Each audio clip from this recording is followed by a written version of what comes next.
Thank you po. Kulang pa ba? Lima. Ayan guys, dito tayo sa outlet ng bigas. Ayan. Yan, bigas.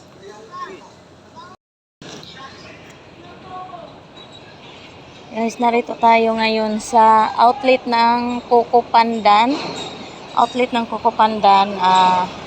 Magsisimula tayo ng smaller business. Ito ang ating sisimulan. Dito kami sa pinaka-outlet po ng bigasan. Ayan, outlet ng Coco Pandan. Ayan. Pinaka-outlet po ng mga bigasan, guys. Napakadaming bigas ito. Drive to. Ipasok ba? Ayun. Ayan. Ayan.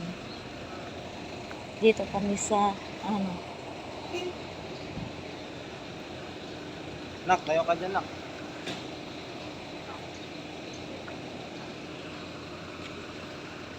daming bigas.